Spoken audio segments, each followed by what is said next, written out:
Feeling the 68 on a Friday afternoon. Kevin Sweeney, Brad Wachtel, Rocco Miller.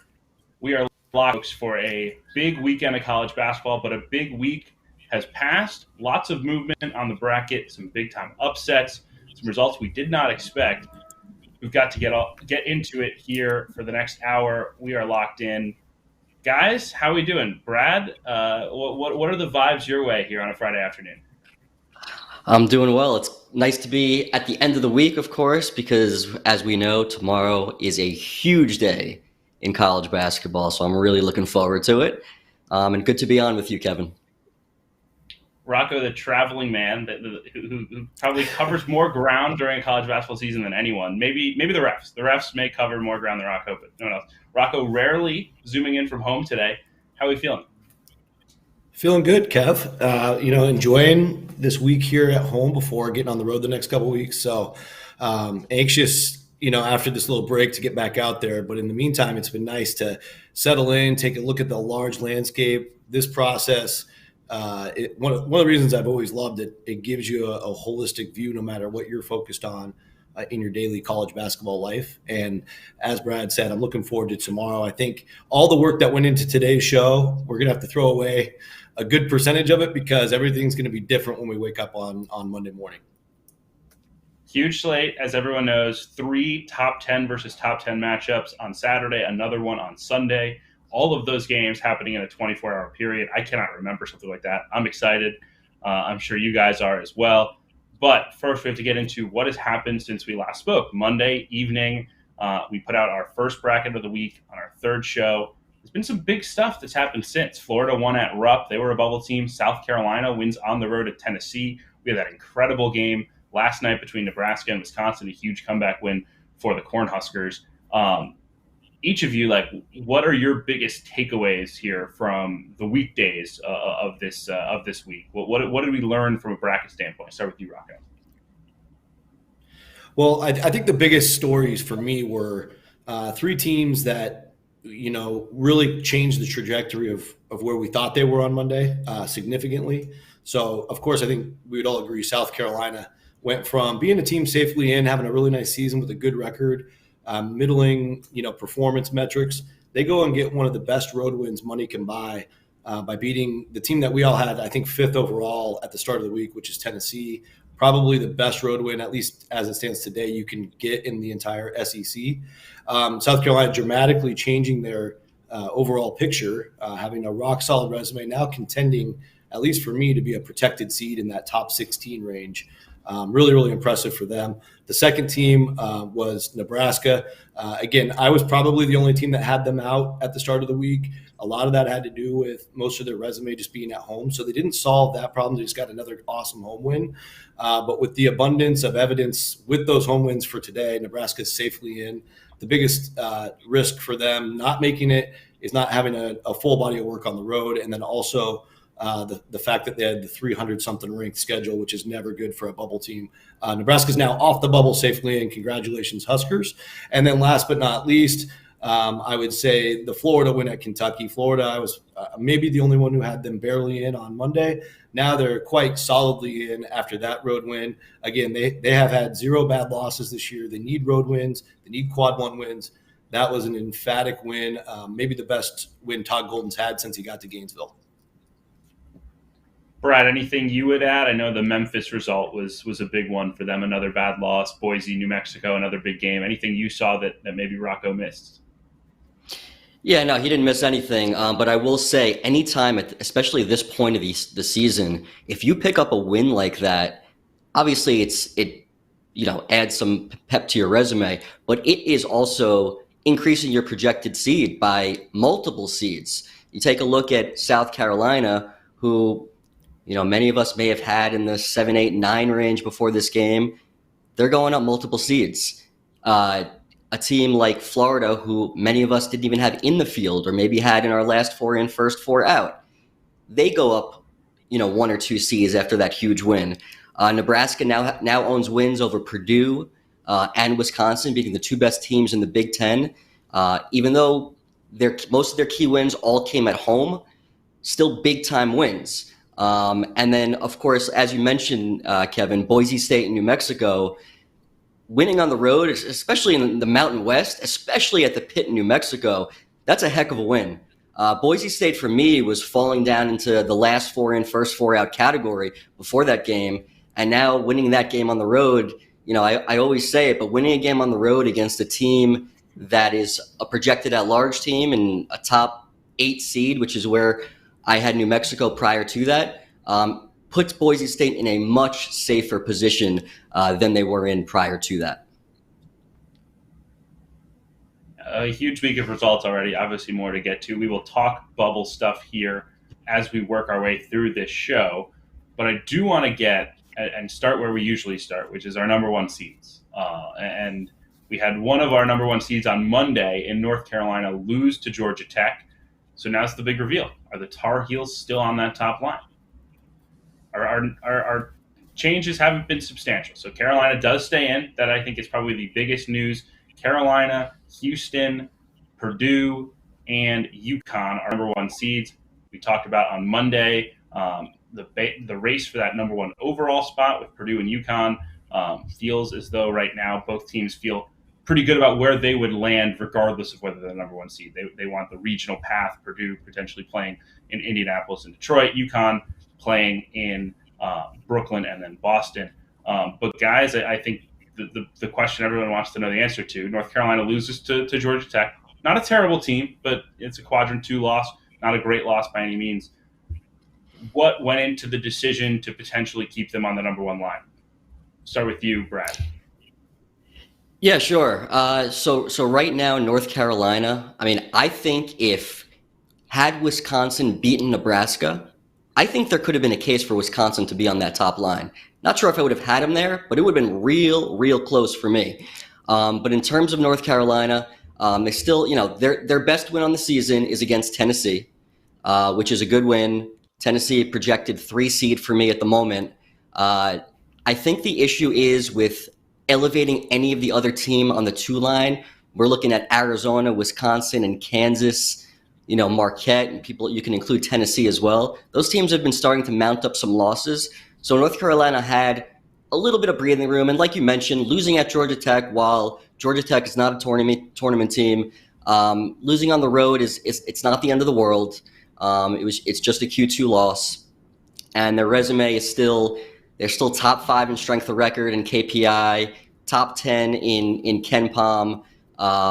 They definitely could use some more quality wins. Obviously, we'll talk about it later for their game this weekend, but they can use some more quality wins. They're far from out of the woods of being in good shape for a 1 seed. They got a ways to go, in my opinion. Yeah, Rocco, I think it's an interesting balance, right? Because on one hand, you have North Carolina protecting themselves by playing a weaker conference schedule. They're not as prone to take losses, but they also don't have the opportunities that someone like Kansas would have, where they're playing more quad 1 games. On your side, how much does that raise the importance of this Duke game this weekend, especially the home one when they get them in Chapel Hill on Saturday? How important is it for Carolina to protect this home court and get that win for its hopes of being a 1 seed on Selection Sunday? Yeah, I think both Duke matchups are still in front of them, so they're both going to matter quite a bit. I think they're both clearly the top 2 teams in the league, and regardless of the rivalry and everything else, I think from a bracketology standpoint, it's their one chance to get a win against a protected seed level opponent, agnostic of what their name on the front of their jersey is. So it will be critical, of course. You don't want to take home losses no matter who it's against. So yeah, of course, it all matters. And then just in general, I would say. North Carolina was a clear choice for me today, just based on the fact that Tennessee lost. Tennessee, I thought, was starting to make, they were just there with good metrics with 3 high quad 1A wins on Monday. But obviously their loss to South Carolina knocked them out of the picture, kind of made it really easy for Carolina. Now their biggest competition for that spot is Arizona. Arizona has 4 beautiful high quad 1 wins. The win at Duke's getting better. The neutral win over Alabama's getting better for Arizona. But, of course, Arizona's, stumbled in the Pac-12 on the road a few times, and that's keeping them on the 2 seed line. So that's North Carolina's biggest competition as it stands right now. The other interesting thing that I'm finding on this line before we wrap it up is I think Houston's actually getting really close to UConn for that number 2 spot, for whatever that's worth. With Houston now getting road wins at both Texas and BYU, you could argue that they have a better road resume than UConn just for true road games. And then you could also start to see that Houston actually is starting to get higher quad 1A wins with 3 to UConn's 2. However, UConn still wins a lot of those comparisons the rest of the way down to the board. So for today, UConn's still number 2, but I think Houston's getting really close to catching both UConn and maybe Purdue eventually. Brad, this may be a hard question to answer given that we don't know what will happen over the weekend. But UConn plays a road game against St. John's. That's a quad 1 game. Purdue plays a road game against Wisconsin, who potentially could be on the 1 line. Houston plays a road game at Kansas, another potential 1 seed. Are any of these teams' spot on the 1 line in trouble this weekend if they lose, or do they have enough breathing room where this weekend doesn't derail anything on that chase for the 1 spot? No, they all have the 3 teams you mentioned, Purdue, UConn, and Houston. They can all lose this weekend, and they're still a 1 seed. Nothing's going to change there. If North Carolina loses to Duke, like I said, they have the weakest of the 4 1 seed resumes. It's possible, especially if Wisconsin is beating Purdue. Then I think we really have to consider Wisconsin as a 1 seed in that scenario. But other than that, as Rocco mentioned, Arizona is certainly in the mix with their strong wins. They obviously won at Duke and beat Alabama on a neutral court. But for the most part, those 3 teams are on the 1 line. They're safe right now for at least the next week or so. UConn, Purdue, Houston, and North Carolina are number 1 seeds on Fielding the 68, brought to you by Rhythm. When we come back, Bubble Talk. Last 4 in, first 4 out when we come back. As you guys know by now, we've partnered with BetMGM this season. We'll be using BetMGM lines to make all of our picks, and we'll have special offers for the listeners and the viewers of the Field of 68 each and every week of the college basketball season. We have a special offer that will be available starting on Tuesday, January 9th and running through Monday, February 12th, the morning after Super Bowl 58. If you haven't signed up for BetMGM yet, in honor of the big game, you can use the bonus code FIELD158 and you'll get $158 in free bets on your first wager with BetMGM, regardless of whether or not you win that first bet. Here's how you make it work. Download the BetMGM app.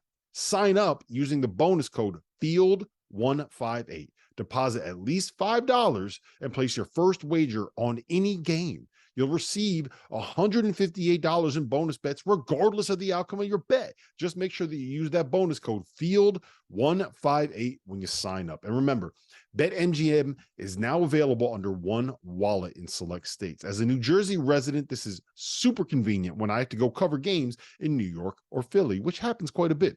When you cross state borders, you just log into your existing account and fire away. You don't have to create separate accounts in each state. It's easy, it's simple, it's clean. And most importantly, we have some fun stuff coming up for the heart of the college basketball season. Bet insurance tokens, college hoops odd boosts, and my favorite, a nice juicy parlay boost. So download the BetMGM app and sign up today.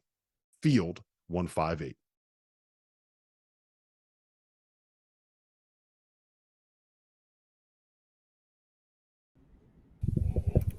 Fielding the 68, brought to you by Rhythm. I am Kevin Sweeney, alongside the smart people for the afternoon, Brad Wachtel, Rocco Miller.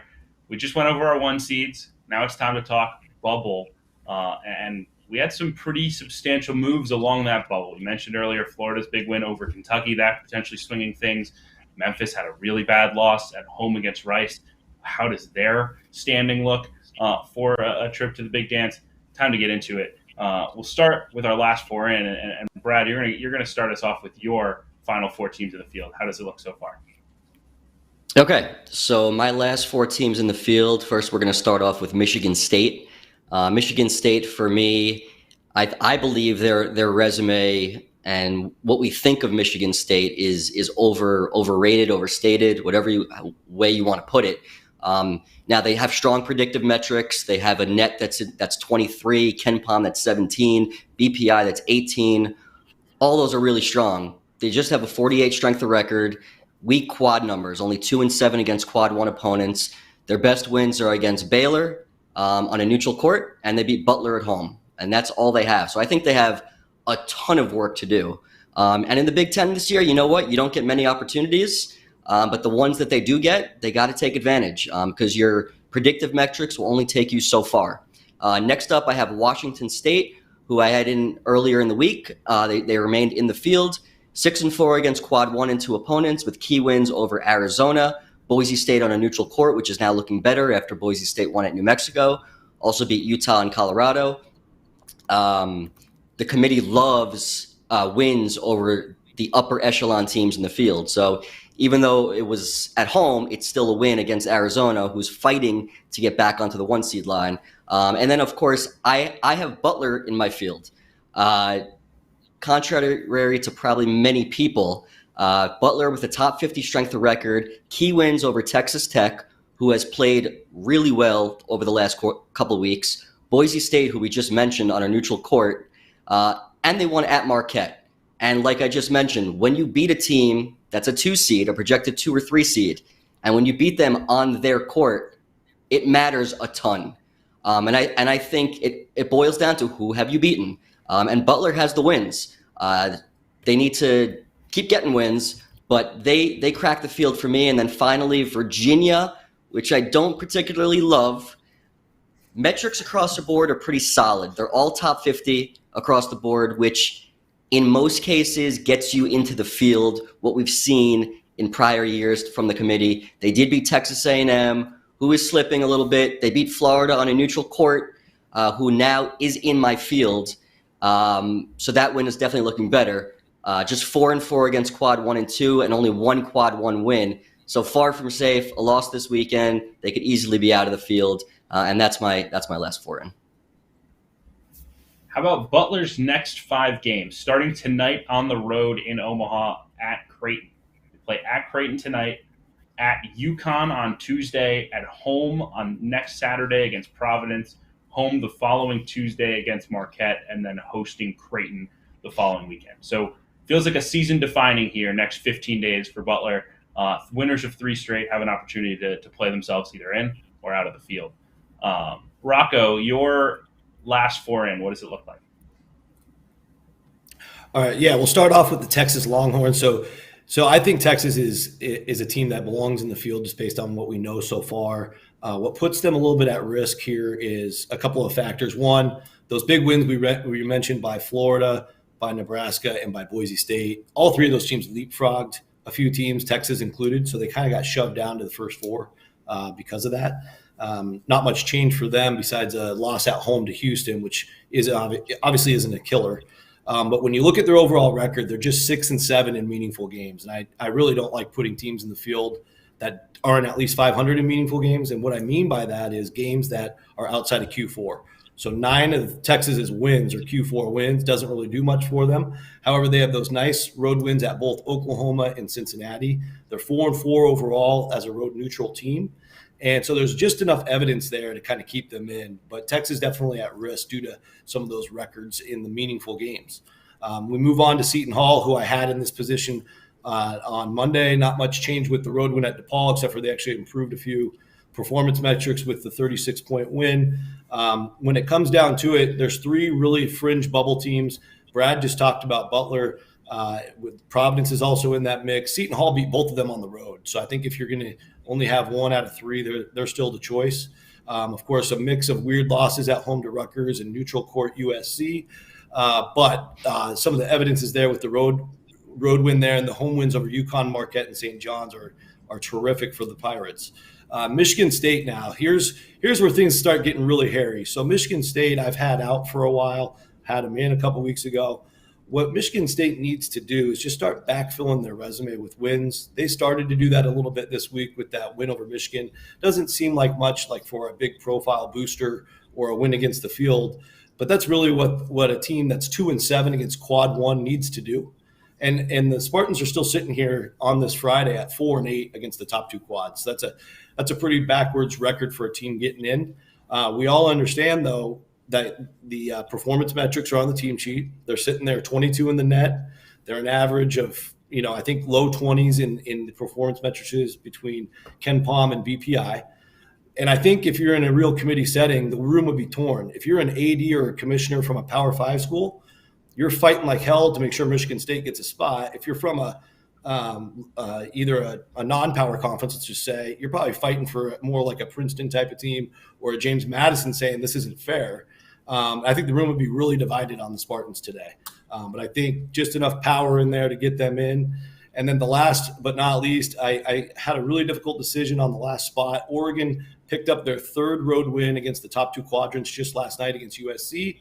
That made them an even 5-5 in away neutral games, brought their resume metrics into the low 40s, which is where you'd like to see that be.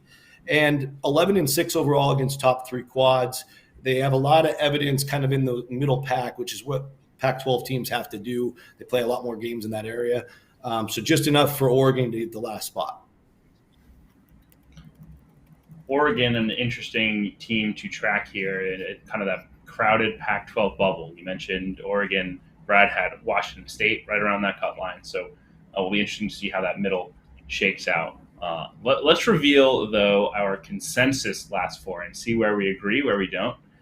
Start with Seton Hall, who I know is in both of your fields, I believe, that win over DePaul. Maybe not moving any needles soon, but an important role to serve. Washington State, Butler, and Virginia are our last four in, according to our consensus of bracketologists. Rocco, help us out here with Virginia. I know we talked a little bit about them last week. Where do you stand on this Virginia resume?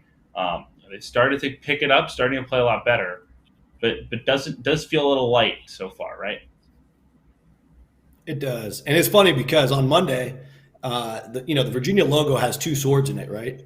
I was the guy that came to fielding the 68, carrying both those swords, ready to fight, and put Virginia in as my last team in. Now, today, Brad's carrying those swords, and I've got Virginia as my first team out. So nothing really changed for them. They beat Notre Dame at home, didn't really move the needle either way. And they're just sitting there, and they're very selectable due to the fact that they're kind of mid-40s in their net profile ranking. They're low 40s in the strength of record, which you like to see. But like you said, empty calories there at the top of the profile. The win over Florida is actually helping a lot now that Florida is a little bit better on a neutral floor. The home Texas A&M win gives them a secondary win against the field. But in the ACC, they're just not getting many cracks at it. So when they get their Carolina and their Duke opportunities, they can really change their trajectory. But I got to see them in person at home. They're a terrific home team, and they're starting to win games on the road. So I think Virginia is trending in the right direction. And quickly, Brad, I know I mentioned Butler a little bit when you were after you mentioned yours. Can you give us the strong case for why they should be in the field, depending obviously what happens here in the next month? I just think it's who have you beaten? And when you take a look at every single bubble team that we've discussed, whether it's Michigan State, Washington State, Virginia, anybody else that we'll discuss who's first four out as well, does anybody have a better win than at Marquette? And that's why they're in my field. That's the bottom line. Well, some of those teams that do not have those wins could be in our first four out, which we have to reveal now. I'm going to start with Rocco. Who did you leave out? Who are the tough cuts today? Yeah, so it starts with Virginia, as I just said. And I think, I had a really difficult time with Virginia and Oregon. I think I spent a good 20 minutes just on those two side by side, looking at all the factors. And I think, when I get into that predicament over the years, and this year's no different, and next year will be no different, it always comes down to what those committee chairmen tell us in those interviews. Who did you play? How did you do? And where did you play the game? And Oregon's just got a little bit more substance. Like I said, those three road wins in the top two quadrants is two more than Virginia has. Although Virginia has an additional win over the projected field in Oregon. It was a very difficult decision, but Virginia's right there. Next in line is Washington State. My biggest beef with them is the same reason why teams like Clemson got left out last year, why Wake Forest got left out 2 years ago. Being 309th in strength of schedule, you got to leave no doubt at this level of selection that you belong. And I don't think the Cougars have done that. Very nice home wins over Arizona and Utah, obviously. The Boise neutral court win is aging very well. And, the better Colorado plays over time will actually help them too, because they beat them. And I like the fact that they've got a little ingredients of USC and Stanford for road wins. But the problem, like I said, it's that overall strength of schedule, a lot of meaningless games in Pullman when it comes down to it. But I think if Washington State just keeps playing well, leaves no doubt, they'll actually have a pretty good opportunity to move up the seed list quickly due to the way that they're performing, and some of the middle of their resume is nice. Next in line, I have Butler, who Brad talked about very well. I agree with all those points. I think for me, it's just more than their Marquette win. The Boise State and the Texas Tech wins are also great. Texas Tech was at home. Boise was also a neutral, similar to what Washington State has as well. But I look at that 4-7 record in the top two quadrants. It is about your entire body of work, but I think they're right there. And I mean, if I had to take another team, I would, even though I have Washington State higher in my order, I'd probably take Butler above them, as interesting as that sounds. And then last but not least, Gonzaga is right on the cusp. They just don't have that marquee win. They're 0-4 against teams that are in the projected field. Their resume metrics keep getting better and better, but they're still only 60th. They have a huge game with St. Mary's tomorrow. We'll talk about that a little later. We'll see if that's enough to put them in on Monday, assuming they can take care of business in the kennel. But right now, they're, obviously their performance tells you they're a tournament team, but you got to have some evidence to back it up, and it's just still not there. Obviously, a massive game there, not just for Gonzaga, not just for St. Mary's, but for the WCC as a whole, and their path to potentially, two bids, as it has been traditionally here the last several years.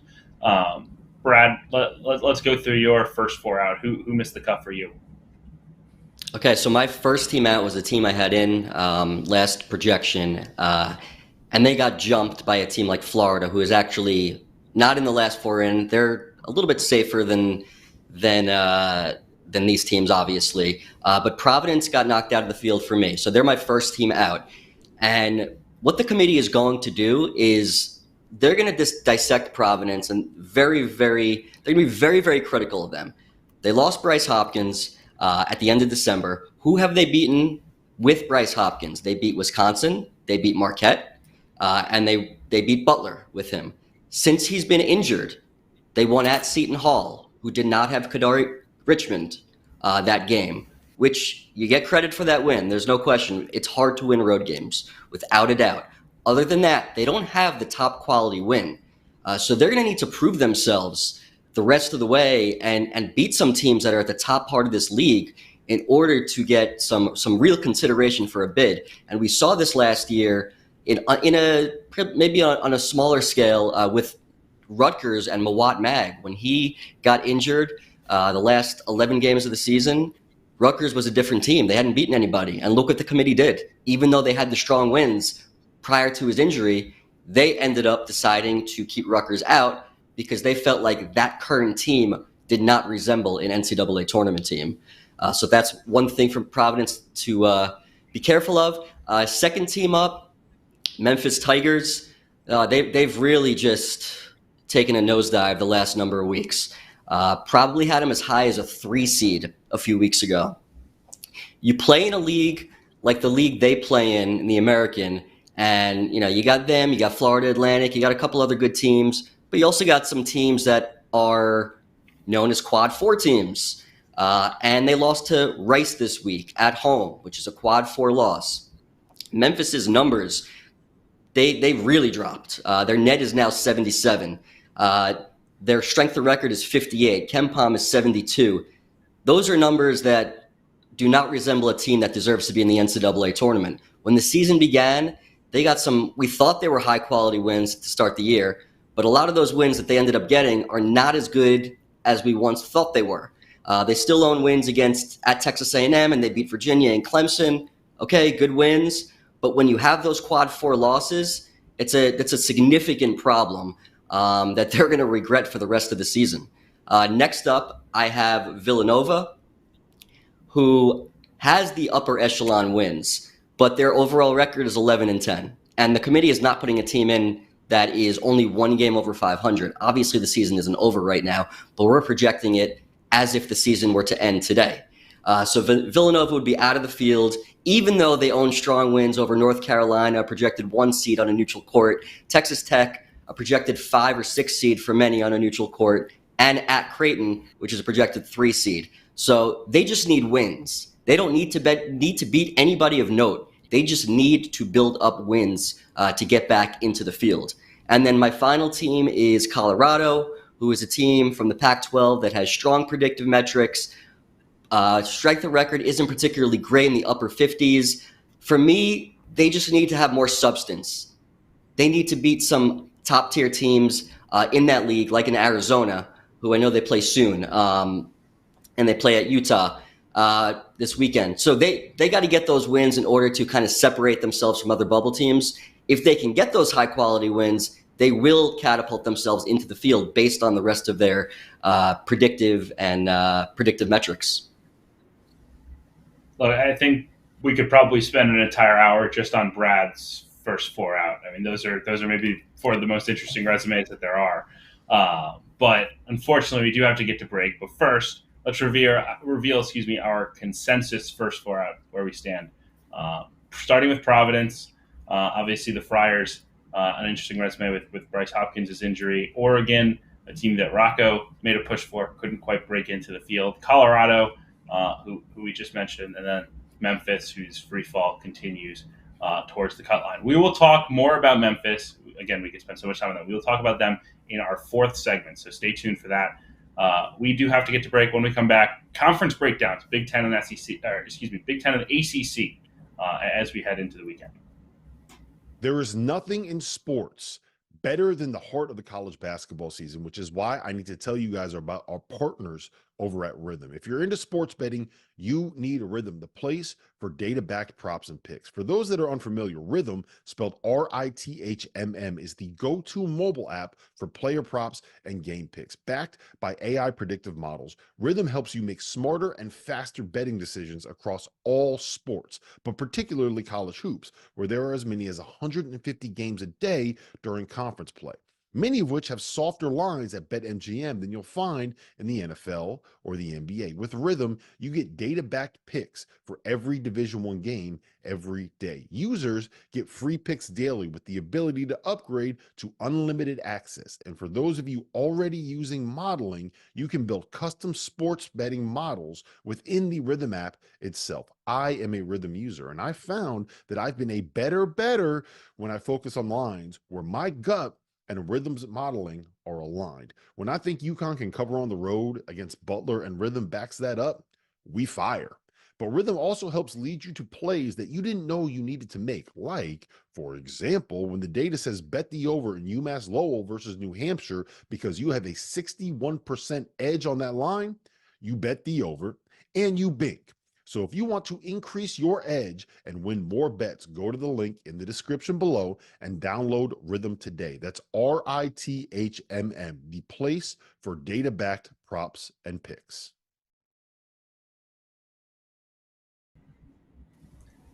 This is Fielding the 68, Field the 68's Bracketology show, brought to you by Rhythm. I am Kevin Sweeney, joined by Brad Wachtel, Rocco Miller, gearing you up for a big weekend in college hoops. Our bubble has been broken down. Our top seeds have been revealed. We're going to continue with our conference breakdowns we've been doing as we start to get a sense for the greater bracketology landscape as Selection Sunday does creep closer and closer. We're going to start with the Big Ten. One of the teams that we talked about on the bubble a little bit is Michigan State. And talk about a team that has had a whirlwind of a season, starting with the James Madison loss that no longer looks so bad, some early losses, 0-2 start in the Big Ten, 4-5 overall. They beat Baylor. Everything's great again. Michigan State's cruising. They're rolling, but haven't quite separated themselves from that bubble cut line. Some road losses at Northwestern, at Illinois, at Wisconsin. And now we walk into February, and Michigan State is very much near the cut line. They were a 10 seed in Monday's bracket reveal. We will reveal our full bracket here later today on all the Field of 68 social channels, so check that out. But they were in our right around the cut line, truly. I mean, not a lot separating Michigan State from being in or out. And maybe most notably, they don't have as many opportunities as you would normally expect, Brad. Only 2 quad 1 games here left on the schedule. Give us how much does that impact what Michigan State has to do? I know obviously they have some big wins. Their metrics are great. Is it just stacked total wins, or does the lack of quad one wins, or excuse me, lack of quad one opportunities really hurt them? It definitely hurts them. And typically in a league like the Big Ten, which we've seen in past years, there's always so many opportunities. Michigan State's schedule in conference play has been front loaded. Like you said, they have two Q1 games left against Illinois, at Purdue. I'll tell you what, if they lose both of those games, they're in big trouble. You got to beat Illinois at home. You got to take care of business at home. Obviously, if you won at Purdue, that changes everything. We've seen teams from high major conferences get at large bids with only 3 quadrant 1 wins. It's very possible because the rest of their metrics are really strong. But I think what it will come down to is if they only win one more Q1 game, and let's say they happen to drop another game that they're not supposed to lose. What's going to happen is you're going to have to start seeing how other bubble teams do. So it's really hard to predict what their outcome is going to be, whether or not they can get into the field, because we don't know what other teams around the country that are on the bubble are going to do. So for their sake, take care of business at home, keep winning games. We don't expect them to win at Purdue, but you want to be a tournament team, go win that game. So yeah, they got to keep winning games, and the lack of opportunities for me and their profile, it's a problem. Rocco, on the, elsewhere in the Big Ten, I know we've talked Nebraska being a pretty home-centric resume. Northwestern also in a similar boat. Beat Purdue, beat Illinois, beat Dayton, all at home. Help us understand a little bit why that could be damaging. Look, obviously both those teams have incredible wins. They're in the field today because of that. But do they need to get that signature road win to feel secure on Selection Sunday? I think to feel secure, certainly, yeah. I think like I said earlier on Nebraska's side, they're just 1-5 in true road games. Kansas State at the time seemed great, but Kansas State's starting to slip. If their season for some reason keeps falling apart, you're going to want to see a little bit more road evidence that Nebraska can get it done away from home. Nebraska is also in a precarious situation with the 323rd ranked strength of schedule. So anywhere near the cut line, the committee has all the reason in the world to leave them out. Now, again, we're all enthralled with the Purdue, Wisconsin, Michigan State, Northwestern home wins.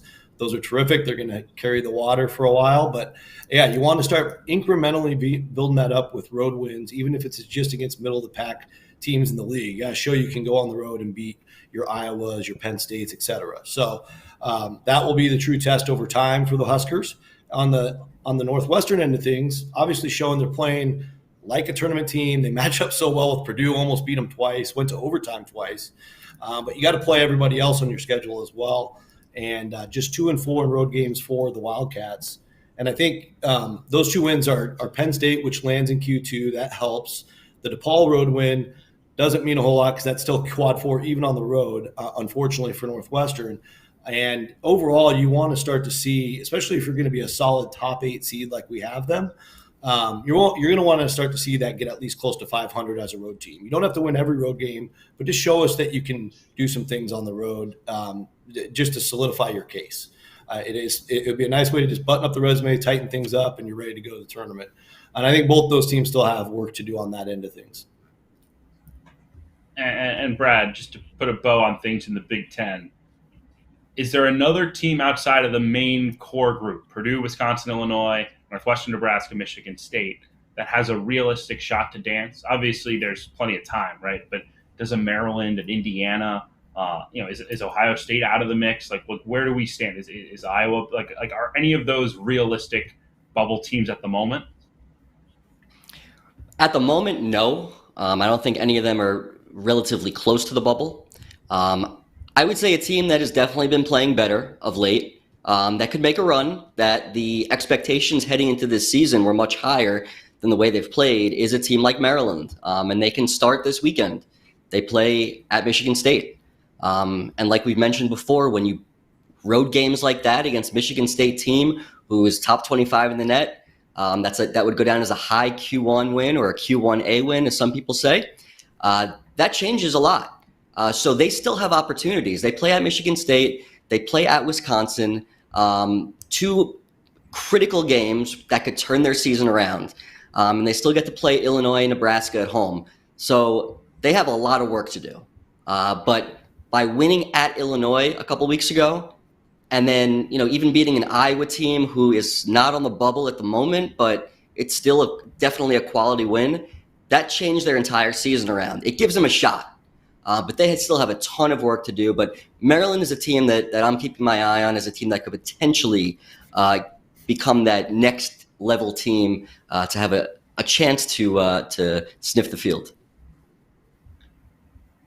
All right, well, we're going to do a reverse conference realignment move and go from Maryland into the ACC, and start with Duke.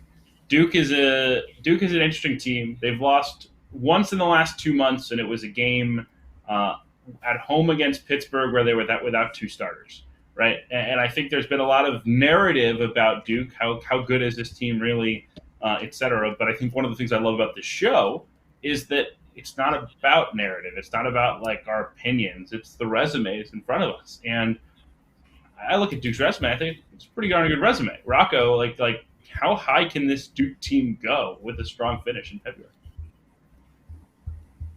Yeah, I mean, they could, with 2 games with North Carolina left, it's all about opportunities in this world of bracket forecasting.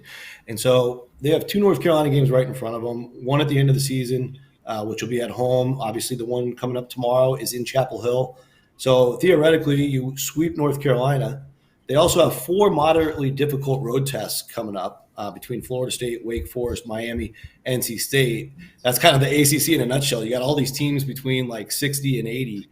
But you beat those teams on the road. Some of them are sorted in quad 1, some are sorted in quad 2A. None of them might be tournament teams, but that starts to add fat to your resume. And if you're trying to get up to the 1 line at some point, you want to have all that fat.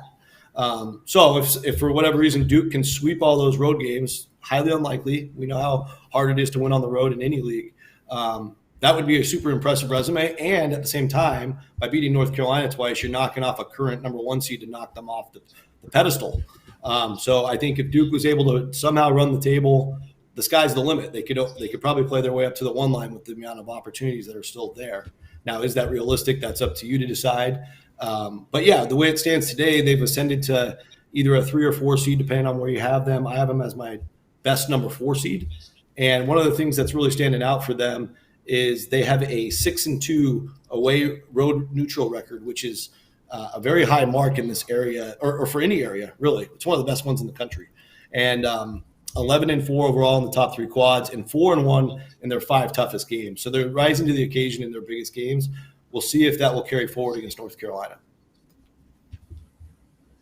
Outside of Duke and Carolina, a lot of uncertainty in the ACC, right? And Saturday at the Masters is moving day. First Saturday in February in the ACC, it feels like moving week in the bubble for the ACC. Virginia goes to Clemson. Wake Forest hosts Syracuse. Virginia Tech and Miami, both those teams duking it out, trying to stick in the bubble conversation. Brad, how important is this weekend for those teams as they try to position themselves as potential tournament teams? Yeah, every game is important. There's no question about it.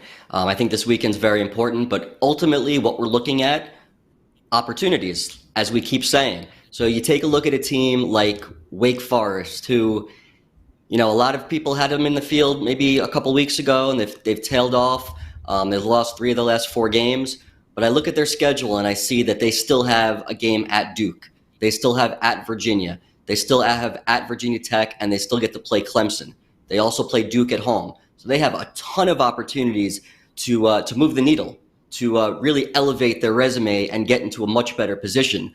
So when I look at it from that point of view, it's like, okay, we have a chance to make a move. So I think Wake Forest is a team we need to keep an eye on because they have plenty of games that could really boost their profile. And then we take a look at a team like Virginia Tech, who I actually had in last week, got knocked out. They lost an opportunity to Duke at home. It's a missed opportunity. And when you play in the ACC, there aren't nearly as many opportunities as there are maybe in a league like the Big 12 or, maybe even like the Big 10, which aren't even that many opportunities. But the ACC is just, we know how they've been, and they just top to bottom. You got a couple teams at the top that have a potential to be in a Final Four. But other than that, it's not much there. And when you take a look at Virginia Tech's remaining schedule, they play at Miami and Notre Dame next.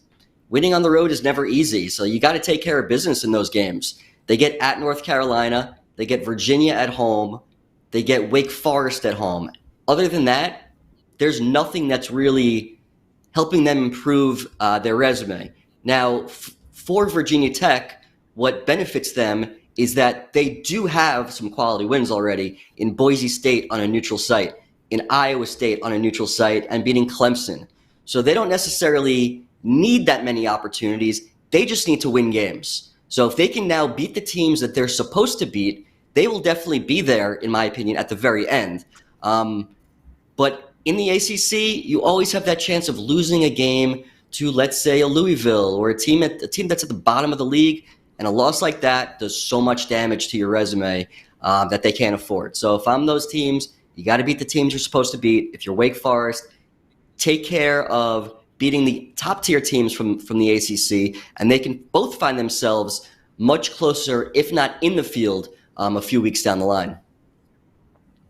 Plenty of landmines at that bottom of the ACC schedule. Got to be careful. All right, we will go to break. When we come back, we dish on the Memphis. How bad a shape are the Tigers in, as well as some mid-majors you're going to know, and whether they have a chance at that large bid. Big news, guys. I am thrilled to announce that we have partnered with Autograph, a company founded by the GOAT himself, Tom Brady. The Autograph fandom app gives you access to the best college hoops content, fan contests, and exclusive rewards like discounted tickets, all for doing the things that diehard fans like you already do, following your favorite team in the news and listening to podcasts just like this one. When Tom, and yes, I am calling him Tom, we're on a first name basis these days, co-founded Autograph, he had one mission in mind: change the fan experience for the better. It works like this. You get all of your college hoops content you want in one place. You get articles from your favorite writers, pods from your favorite hosts, contests from your favorite creators, all on the feeds and the sites that you already enjoy. But instead of having to go to all these different places, it all comes to you in one spot, the Autograph fandom app. But here's the best part. The more content that you consume, the higher you rank in the app. As you consider the level up in status on the app, you can unlock unique rewards curated exclusively for you. So download the free Autograph app in the App Store and use the referral code F68, that's F68, or tap in at the link in the description below or in the podcast app of your choosing to start earning points for doing something as normal as listening to this very podcast. It really is that simple.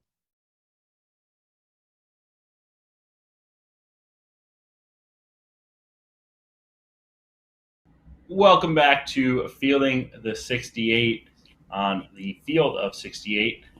Kevin Sweeney, Brad Wachtel, Rocco Miller. Appreciate you all getting your Friday evening started with us, talking some bracketology. We've covered a lot of ground today, folks, but still more to get to in these final 15 minutes or so. And where I want to start are the mid-majors, right? And Thursday nights are oftentimes really good nights of mid-major basketball. Now, Grand Canyon played an overtime game against Seattle that was really fun to watch. Those are teams that, like, when I'm on Twitter, all I see are people, how do we get Grand Canyon in the tournament? How do we get Indiana State's offense into the tournament? How do we get Princeton, Sweet 16 team, into the tournament? But the resumes are always challenging for these teams, right? They don't have the number of opportunities. There's all sorts of scheduling inequities. Again, another topic we could spend a whole show on. But how realistic is it for some of these teams from one bid leagues to potentially steal a bid as at-larges should they slip up in their conference tournament? Start with you, Rocco.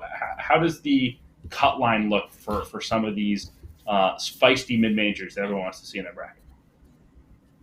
I think that's the trickiest question because – when we do these bracket forecasts, we're forecasting based on what we know today and all the evidence that's been compounded. However, we still have runway to get through. And the only way this even becomes a question is if they actually lose in their conference tournament. So as soon as you lose in a league, well, maybe not in the Missouri Valley, but in like the Ivy or in the WAC for Grand Canyon and Princeton's case, you're automatically going to lose quite a bit of credentials that you've already gained in resume score or in your overall profile. And your good needs to outweigh the bad in all cases. And it becomes increasingly difficult to include a team once they've taken that last loss. And so that's where it gets really tricky, because as it stands today, I think all three of those, Indiana State, Princeton, and Grand Canyon, are inside the cut line. And they are for me pretty clearly. But again, you got to account for that next loss, and it always depends on who it's against. And of course, it's in that example, it's going to be a neutral court. Outside of those two factors, you also have to get through the rest of the regular season. And these, I respect the heck out of the Ivy, the Missouri Valley, and even the WAC. It's some of the toughest travel in the country is in the WAC. So the chances of any of these three running the table are definitely less than 50%. And so there's that too. So I think at the end of the day, if you're being realistic about it, the odds are stacked against all three of them to do it. However, we've all been impressed by the way these teams play. We all think these teams have a chance to advance in the NCAA tournament. So you also can't put it past them. But I just think so many of these cases, we get to the finish line, and it becomes a big bummer because a loss or two happens, and it's kind of like out the window. Brad, quickly, your side of it, do you generally agree that the case is somewhat pessimistic? I think it's definitely pessimistic, especially for a team like Princeton, who beginning of the season, they started off strong, got a neutral road win against Rutgers. People thought Rutgers might have been a borderline NCAA tournament team at the start of the season.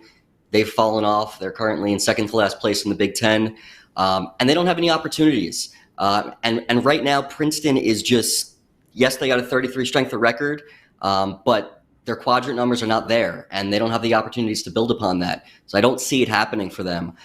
Indiana State is the same. I mean, they're 3-3. They do have 3 Q1 and 2 wins, but they don't have any wins over projected at-large teams. In Grand Canyon's case, however, I think there's a chance. They did beat San Diego State. They do have a strength of record currently. It's in the top 30. Now, obviously, we got to calculate in another loss down the line. Where does that put them? If they only lose one more game, of course. I think they are in position, even though Indiana State has the best net of the three teams, I think Grand Canyon is actually in the position with the best chance of those three teams. But like Rocco said, I think it's going to be very difficult for all of them to get in that large bid. All right, I've got two teams that I really want to discuss here in the final several minutes of the show. Two teams that very rarely get discussed in the field of 68. These are going to be shockers. Memphis and St. John's. I know we never talk about Penny Hardaway, never talk about Rick Pitino. But I think they're two of the most interesting teams kind of around the bubble, right? And Rocco, I'll start with you with Memphis. I mean, this collapse here over the last 2 weeks, a quad 4 home loss to Rice, the latest example, it really jeopardizes where they stand. And in a league where the opportunities aren't as plentiful, it feels to me at least like they've got some serious work to do to make up for what they've done over the last 2 weeks. Yeah, as it stands today, there's 10 games to go. And the hard part for Memphis is the body of work's all the same, regardless of when the games occurred.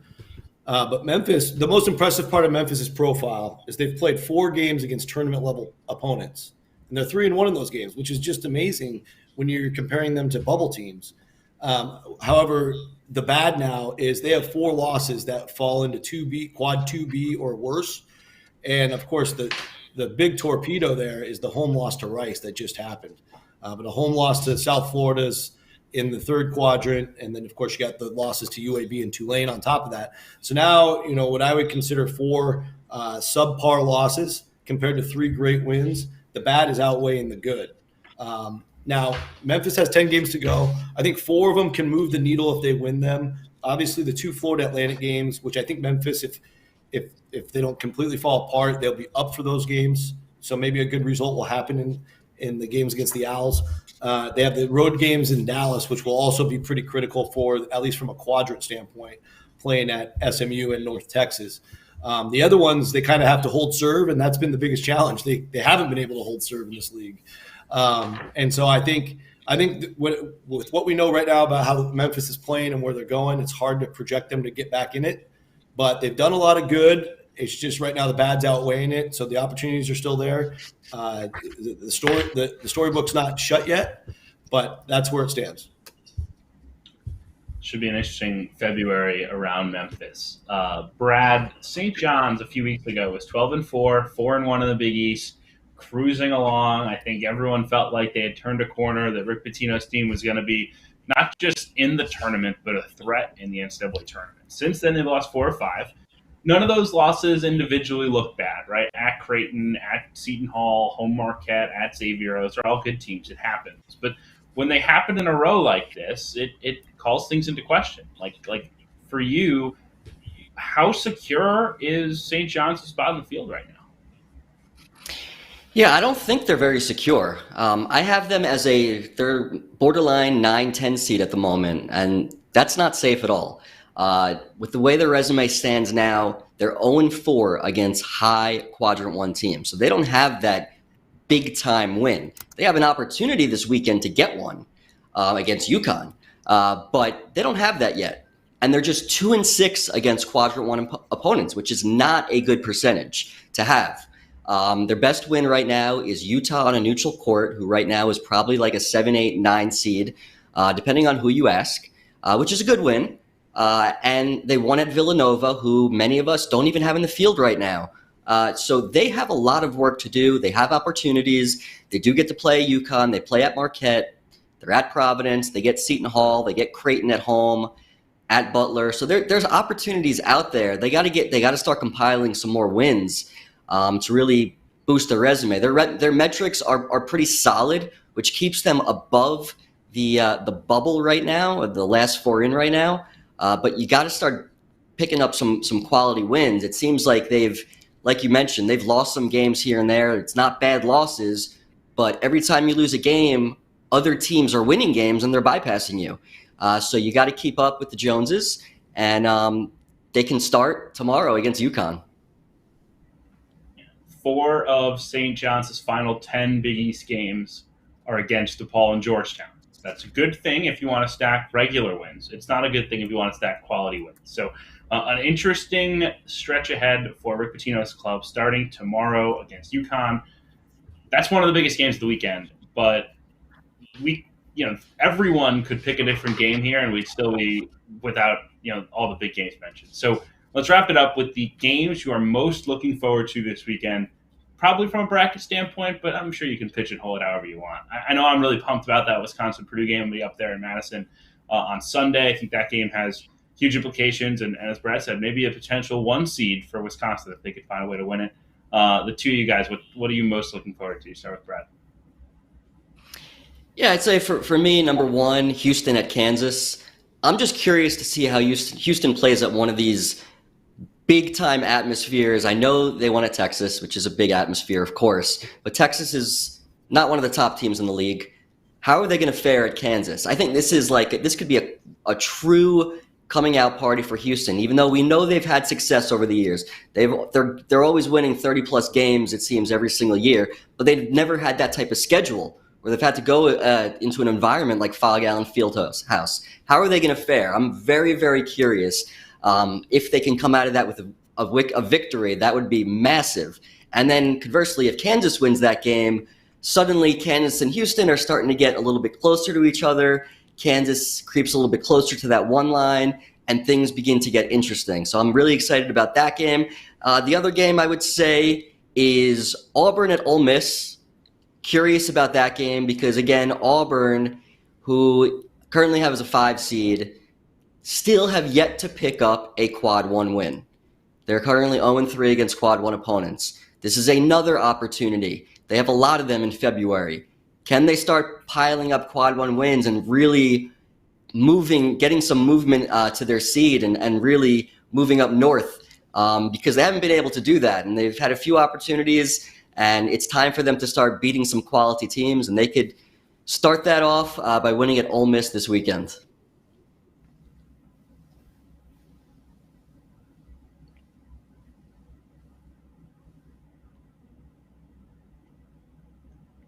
Oh, sorry, Rocco, your shot. You got games you like? I got lots of games I like, Sweeney. I would say I got to start with the game. This game is a game I covered last year in Terre Haute, Indiana. Indiana State hosting Drake. Drake right now a top 50 net team. So again, Indiana State's trying to build as much evidence as they possibly can, given the fact that they're in the Valley. And they lost the first matchup at Drake. So this is a chance. You certainly don't want to get swept by Drake if you're a Sycamore at-large profile at the end of the year. And Drake themselves, if they can get this road win and sweep Indiana State, and then they don't win Arch Madness, they're going to get a little bit more interesting if they can do it. The game's been sold out for over a week. It's going to be rocking. Terrific basketball to be played in the Valley as always. Certainly can't wait for that game. Out here in the West Coast, of course, we have a monster game. Mentioned it a little bit earlier with St. Mary's going to Gonzaga. Historically, Gonzaga has been very difficult on St. Mary's when it's in the kennel. They'll need to carry that tradition forward because they need that win in a big way before coming down to visit St. Mary's when the season ends. That could also make them kind of interesting, perhaps, to select when it comes Monday morning. Obviously, we have a lot of chaos to sort through after this weekend concludes. And then I would also say, Florida's got a big another road game to follow up the win at Rupp, going to Texas A&M.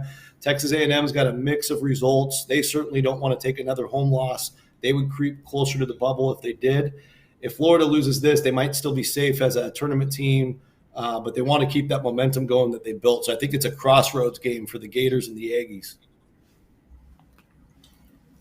It's going to be an awesome weekend of ball. We are pumped for it. Check out the full bracket over on the Field of 68 social handles. And stay tuned all weekend. We're going to have a ton of great coverage, as always. After Dark is your home for the big recaps every night. But I'm certainly pumped to sit down, watch some ball, and see how things shake out. We'll be back with Fielding the 68 show on Monday evening, same time, same place. For Brad and Rocco, I'm Kevin Sweeney. Appreciate you all joining us, and we will see you all next week.